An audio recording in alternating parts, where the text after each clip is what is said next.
Sabe aquela sensação de que o jeito que a gente enxerga o mundo às vezes nos prende, nos limita? Pois é.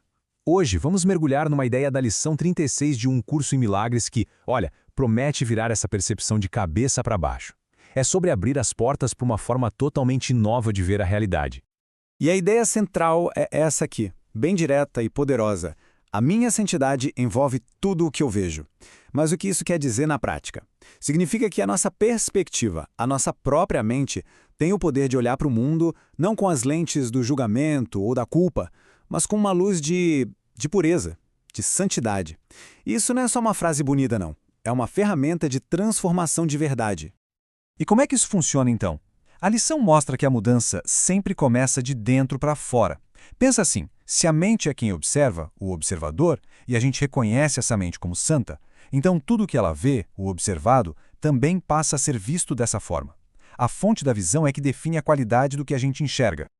Vamos pensar nisso de outro jeito. Os nossos olhos, eles são como câmeras. Eles só capturam as imagens, certo? Mas é a mente que funciona como o editor, que decide qual história aquelas imagens vão contar. A visão de verdade não está na imagem em si, mas na interpretação que a gente dá para ela. É aí que a mágica acontece. E esse slide aqui mostra a escolha que a gente tem a todo momento. Dá uma olhada. De um lado, a visão do ego, toda focada em culpa, em separação, nos limites do corpo. Do outro, a visão da santidade, que é um convite para a gente enxergar a inocência, unidade e entender que somos mente. É uma virada de chave fundamental na nossa percepção.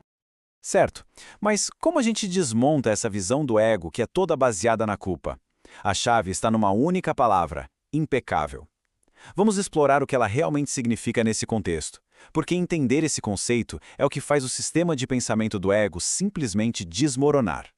No contexto do curso, impecável quer dizer uma coisa bem específica, literalmente sem pecado. E olha, é um conceito de tudo ou nada. Não existe um pouquinho impecável ou quase sem pecado. Ou se é, ou não se é. E essa ideia, claro, bate de frente com aquela crença comum de que somos uma mistura de bem e mal. O ego vive nos dizendo que tudo bem guardar um ressentimentinho aqui, enquanto a gente tenta ser uma pessoa amorosa ali. Mas a lição vem e mostra que essa conta não fecha, é uma contradição. A partir do momento que se aceita a própria mente como totalmente impecável, a culpa perde o chão e a percepção do mundo se transforma. Deixa de ser um lugar de julgamento para se tornar um lugar de amor. Tá, tudo isso soa muito bem na teoria, né? A gente pensa, legal, mas e na prática? Como é que eu vivo isso? É exatamente aí que entram os exercícios. Vamos ver o passo a passo de como aplicar essa ideia tão poderosa no nosso dia a dia. A prática do dia é dividida em duas partes. A gente tem 4 sessões mais longas, de 3 a 5 minutos cada, que são para dar um mergulho mais fundo na ideia. E além disso, tem as aplicações curtinhas, umas doses de lembrete ao longo do dia para manter a ideia sempre viva e presente na mente. Imagina só a cena. De olhos fechados, a gente repete a ideia com calma, várias vezes. Depois abre os olhos, olha ao redor bem devagarzinho e aplica a ideia a qualquer coisa que o olhar encontrar. É um fluxo bem suave, sabe, entre o mundo de dentro e o mundo de fora. Sempre com tranquilidade, sem pressa nenhuma. E a aplicação é radical na sua simplicidade. A minha santidade envolve aquele tapete, aquela cadeira, aquele corpo, esta caneta. A ideia aqui é nivelar o campo de jogo da percepção. Tudo, sem nenhuma exceção, é visto através dessas mesmas lentes da santidade.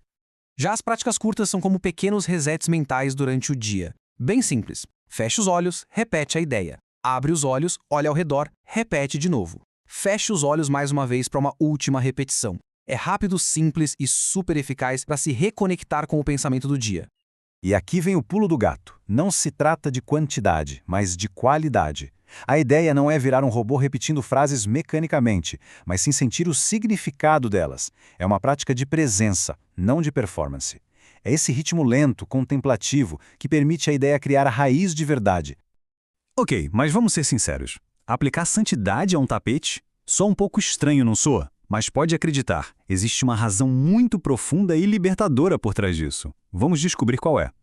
A lógica por trás disso é realmente poderosa. Ao aplicar a ideia a absolutamente tudo, a gente está treinando a mente para parar de julgar, para parar de criar hierarquias. No dia a dia, a gente valoriza mais umas coisas do que outras. Mas nessa prática, um corpo e uma caneta são vistos com a mesma santidade. Isso desmonta completamente o nosso sistema de valores do ego. E o resultado final disso tudo é libertação. A culpa perde a sua força e a gente começa a ver o mundo como um lugar sagrado.